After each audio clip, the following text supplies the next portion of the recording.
नमस्कार दोस्तों, मैं लवलेश कुमार द्विवेदी, प्रवक्ता बीटीसी आरएस सद्गुरु महाविद्यालय से आप सभी प्रशिक्षुओं का हार्दिक स्वागत एवं अभिनंदन करता हूं। आज डीएलएड सेकंड सेमेस्टर के एजुकेशन सेकंड में, जिसका नाम है प्रारंभिक शिक्षा के नवीन प्रयास, का जो पहला टॉपिक है प्रारंभिक शिक्षा के सार्वभौमिकरण हेतु संवैधानिक प्रावधान, ये इस चैप्टर का पहला टॉपिक है। जैसा कि आप लोगों को अवगत है कि आप लोगों की परीक्षाएं अक्टूबर माह के अंत तक होने की संभावनाएं हैं। इसको देखते हुए जितने भी टॉपिक हैं, आप लोग ज़्यादा डीपली न जाते हुए इनको संक्षिप्त रूप में कवर करना है।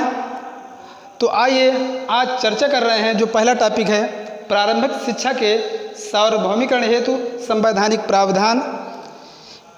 इस टॉपिक के अंतर्गत जो सार्वभौमिकरण शब्द है, इस सार्वभौमिकरण शब्द यूनिवर्सलाइजेशन का तात्पर्य सार्वजनिकरण है या लोकव्यापीकरण भी कहा जाता है।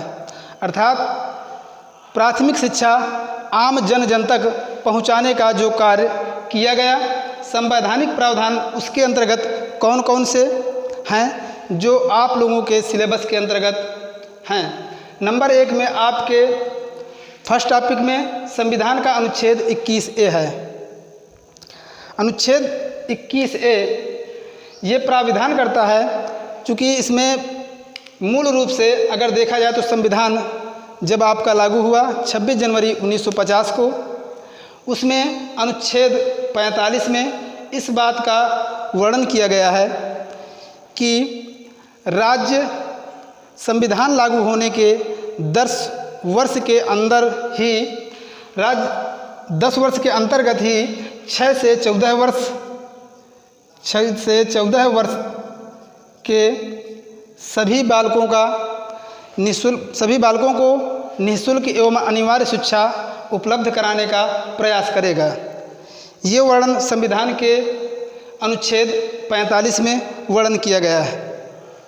इसी का ही इसमें जो संशोधन किया गया 45 अनुच्छेद में, तो इसी का ही 21A, जिसमें 2002 में संशोधन करके ये प्राविधान किया गया कि 21A के अंतर्गत 6 से 14 वर्ष तक के बालकों को राज्य निःशुल्क एवं अनिवार्य शिक्षा देने के लिए बाध्य होगा, अर्थात प्रतिबद्ध रहेगा।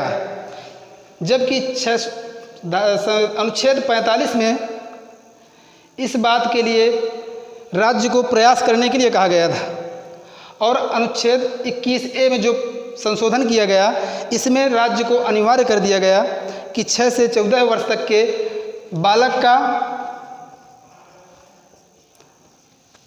निःशुल्क एवं अनिवार्य शिक्षा देने के लिए राज्य प्रतिबद्ध होगा। इन दोनों के बाद आपके सिलेबस में अनुच्छेद 29 का पैरा 2 है, जिसका तात्पर्य यह है कि किसी भी शिक्षण संस्थान में प्रवेश लेने के लिए किसी भी मूल वंश, जाति, धर्म या भाषा के या इनमें से किसी के आधार पर उसे प्रवेश लेने से वंचित नहीं किया जाएगा। ये 29 के पैरा 2 में इसका वर्णन है। और जो आपका अनुच्छेद 51A है, ये आप लोगों का शिक्षा विषयक एक कर्तव्य है। इसमें अभिभावकों और संरक्षकों को ये कर्तव्य बताए गए हैं, ये उनका कर्तव्य होगा। ये वर्णन किया गया है 51A में कि सभी अभिभावकों या संरक्षकों का ये कर्तव्य होगा कि वे 6 से 14 वर्ष तक के अपने बच्चों को शिक्षा के अवसर प्रदान करेंगे। ये उनका कर्तव्य होगा। ये 51A में दर्शाया गया है।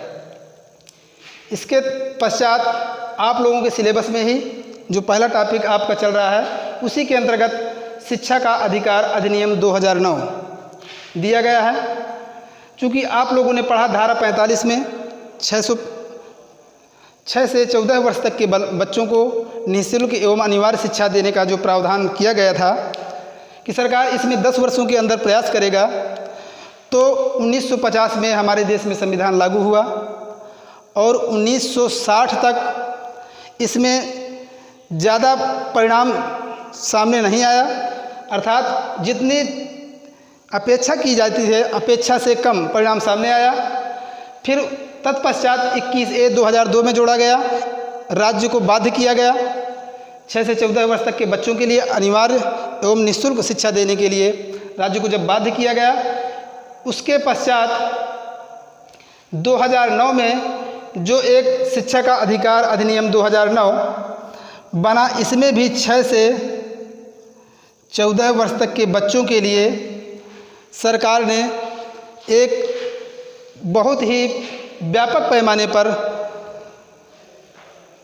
प्रयास किया कि कोई भी बालक 6 से जो 14 वर्ष तक का है वो किसी भी हाल में शिक्षा से, प्राथमिक शिक्षा से वंचित न रहने पाए। इसके लिए उन्होंने कुछ प्रावधान किया कि कोई भी बालक के ऊपर बोर्ड परीक्षा का किसी भी प्रकार का प्रावधान नहीं होगा और वो किसी भी नज़दीकी शिक्षण संस्थान में प्राथमिक शिक्षा उसके लिए उपलब्ध कराई जाएगी आदि कई प्रावधान इसमें किए गए हैं।